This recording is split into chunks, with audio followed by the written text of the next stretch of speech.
Hello class 12। अब हम geography का एग्ज़ाम देंगे, तो उसकी तैयारी कैसी हुई है? अभी तक आप लोगों ने कितना कुछ पढ़ रखा है, कमेंट के जरिए बताइए। मैंने 2 मार्क्स और 3 मार्क्स और 5 मार्क्स के 3 वीडियो अपलोड किए हैं, बहुत ही इंपॉर्टेंट है एग्ज़ाम की दृष्टि से, तो उसको सब पढ़ लीजिए। इसके अलावा भी मैंने एबीटी से जो 3 प्रश्न पत्र दिए हैं वह भी बहुत इंपॉर्टेंट है, और अभी एक सेट लेकर आई हूँ। इसे लास्ट समय में जो रिवीजन करते हैं हम लोग, वो समझकर सारे प्रश्न का आंसर अच्छे से करना है। कोई भी प्रश्न छोड़ना नहीं है, क्योंकि इसमें बहुत सारे प्रश्न इंपॉर्टेंट है, या फिर मैं कहूँ तो सारे के सारे प्रश्न ही इंपॉर्टेंट लग रहे हैं। यही काउंसिल में भी इसी तरह के प्रश्न आए हैं और एबीटीए में भी इसी तरह के प्रश्न आए हैं। तो आप लोगों को पता है कि एबीटीए से ही ज़्यादातर प्रश्न आ रहे हैं। तो चलिए स्टार्ट करते हैं। 2 मार्क्स के लिए पहला प्रश्न, घोड़े की नाल के आकार की झील को क्या कहते हैं? उत्तर है, इसे सर्क झील या टान कहते हैं। यह झील पहाड़ी क्षेत्रों में हिम नदी अपरदन से बनती है और इसका आकार घोड़े की नाल के समान होता है। 2 मार्क्स के लिए नेक्स्ट है, अपरदन की अंतिम सीमा क्या है? उत्तर है, इसे अपरदन तल कहते हैं। यह वह स्तर है जहां तक कटाव हो सकता है। नेक्स्ट, चक्रवात को परिभाषित कीजिए। उत्तर है, चक्रवात एक प्रचंड हवा और वर्षा वाला तूफान है जो कम दबाव वाले क्षेत्र में घूमता है। यह भारी वर्षा, तेज हवा और बाढ़ ला सकता है। अगला, गामा भिन्नता क्या है? उत्तर है, गामा भिन्नता एक बड़े क्षेत्र की कुल प्रजाति विविधता को दर्शाती है। यह कुल प्रजातियों की संख्या बताती है जो पूरे इकोसिस्टम या क्षेत्र में पाई जाती है।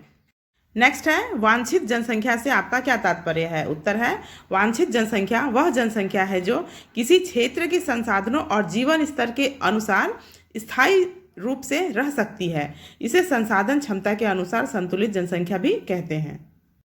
बहुत ही इंपॉर्टेंट प्रश्न, माल्थस के सिद्धांत में जनसंख्या और खाद्य आपूर्ति के बीच संबंध क्या है? उत्तर है, माल्थस के अनुसार जनसंख्या तेजी से बढ़ती है जबकि खाद्य आपूर्ति धीरे धीरे।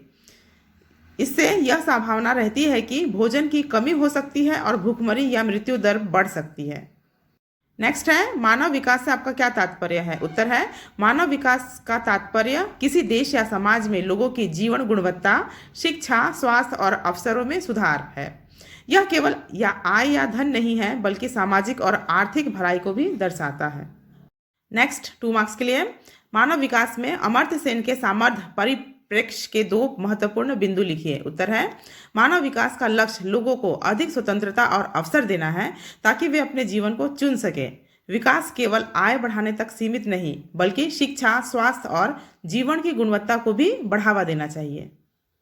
नेक्स्ट है, इन 4 प्रश्नों में से 2 प्रश्न के आंसर करने हैं, यह भी 2 मार्क्स के लिए ही होंगे।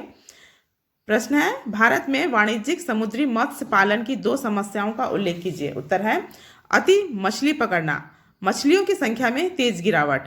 दूसरा, पर्यावरणीय प्रदूषण, तटीय जल में प्लास्टिक और रासायनिक अपशिष्ट से मछली पालन प्रभावित।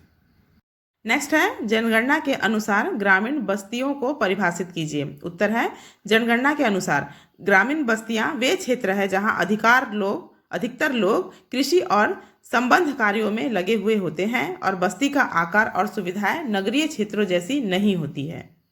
नेक्स्ट, 2 मार्क्स के लिए, गंगा कार्य योजना क्या है? उत्तर है, गंगा कार्य योजना एक सरकारी पहल है जिसका उद्देश्य गंगा नदी को प्रदूषण मुक्त करना और नदी के जल की गुणवत्ता सुधारना है। इसमें शहरी और औद्योगिक अपशिष्ट का नियंत्रण और सफाई के उपाय शामिल है। नेक्स्ट क्वेश्चन, भूमि आवरण से आपका क्या तात्पर्य है? उत्तर है, भूमि आवरण से तात्पर्य है कि किसी क्षेत्र की सतह पर प्राकृतिक और मानव जनित तत्वों जैसे जंगल, जल, कृषि भूमि, नगर आदि का वितरण और स्थिति कैसी है। खंड बी में करेंगे 3 मार्क्स के लिए। निम्नलिखित 4 प्रश्नों में से किन्हीं 2 के उत्तर लिखिए। 3 मार्क्स के लिए पहला प्रश्न है, 2 महासागरीय प्लेटों के बीच टकराव की सीमा पर देखे जाने वाली भूवैज्ञानिक विशेषताओं की व्याख्या कीजिए। उत्तर है, 2 महासागरीय प्लेटों के टकराव पर निम्नलिखित भूवैज्ञानिक विशेषताएं बनती हैं। पहला है महासागरीय ट्रेंच, प्लेटों के टकराव से एक प्लेट दूसरी के नीचे धंसती है और गहरी खाई बनती जाती है। दूसरा है वॉल्केनिक द्वीप श्रृंखला, डूबने वाली प्लेट के ऊपर लावा फटने से ज्वालामुखी द्वीपों की श्रृंखला बनती है। तीसरा, भूकंपीय गतिविधियां, प्लेटों के दबाव और मूवमेंट से क्षेत्र में भूकंप आते हैं। नेक्स्ट है 3 मार्क्स के लिए, गर्म और ठंडी धाराओं के बीच 3 अंतर लिखिए। उत्तर है, पहला है तापमान। गर्म धाराएं उच्च तापमान वाली होती हैं, ठंडी धाराएं निम्न तापमान वाली होती हैं। दूसरा है गति। गर्म धाराएं तेज बहती हैं, ठंडी धाराएं धीमी बहती है। तीसरा है प्रभाव। गर्म धाराएं तटीय क्षेत्रों को गर्म करती है और मानसून को प्रभावित करती है। ठंडी धाराएं तटीय क्षेत्रों को ठंडा करती है और मछली पालन को बढ़ाती है। 3 मार्क्स के लिए, भू आकृति निर्माण प्रक्रियाओं और चरणों का समग्र परिणाम है, इसकी व्याख्या कीजिए। उत्तर है, इसका अर्थ है कि किसी क्षेत्र की भू आकृतियां जैसे पहाड़, मैदान, घाटी एकल प्रक्रिया का परिणाम नहीं बल्कि विभिन्न भौतिक प्रक्रियाओं जैसे अपरदन, जमाव और परिवहन के लंबे समय में होने वाली क्रियाओं और उनके चरणों का सम्मिलित प्रभाव होता है। सरल शब्दों में, धरती की सतह की संरचना समय, प्रक्रिया और प्राकृतिक शक्तियों का संयुक्त परिणाम है। नेक्स्ट है, जैव विविधता के 3 आर्थिक महत्वों का उल्लेख कीजिए। उत्तर है, इसमें पहला है खाद्य स्रोत। जैव विविधता विभिन्न प्रकार के अनाज, फल, मछली और पशुधन उपलब्ध कराती है। दूसरा, औषधियाँ और उद्योग। कई औषधियाँ, हर्बल दवाएं और औद्योगिक कच्चे माल जैविक संसाधनों से आते हैं। तीसरा, पर्यटन और रोजगार। जैव विविधता पर्यटन को बढ़ावा देती है और स्थानीय लोगों को रोजगार प्रदान करती है। 3 मार्क्स के लिए अगला है, जनसंख्या विकास सिद्धांत के प्रथम और द्वितीय चरण की विशेषताओं का उल्लेख कीजिए। उत्तर है, पहला है प्रथम चरण, जन्म दर और मृत्यु दर दोनों उच्च, जनसंख्या वृद्धि बहुत धीमी, उदाहरण प्राचीन समाज। द्वितीय चरण, जन्म दर उच्च, मृत्यु दर घट रही है, जनसंख्या तेजी से बढ़ती है, उदाहरण औद्योगिक क्रांति के बाद यूरोप।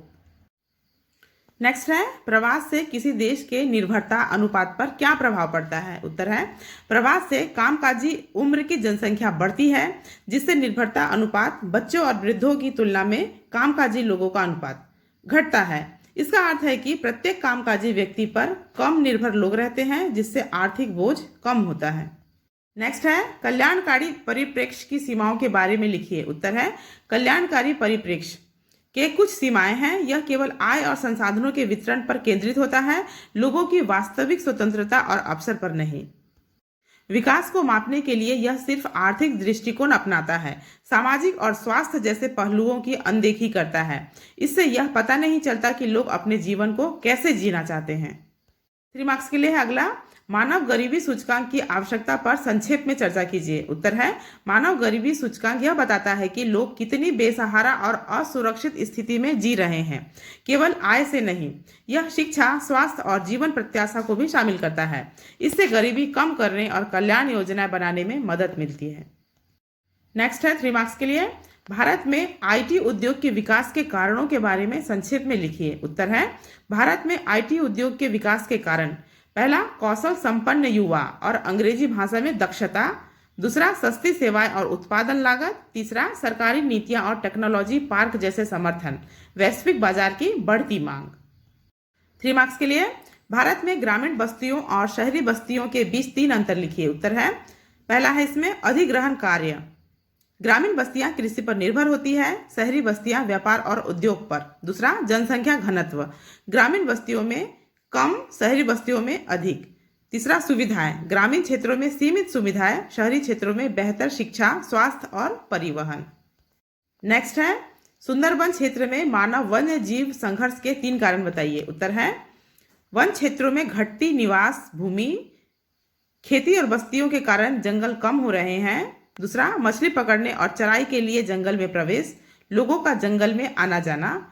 तीसरा, मानव और बाघ जंगली जानवरों की निकटता, जानवरों का शिकार या घरों में प्रवेश।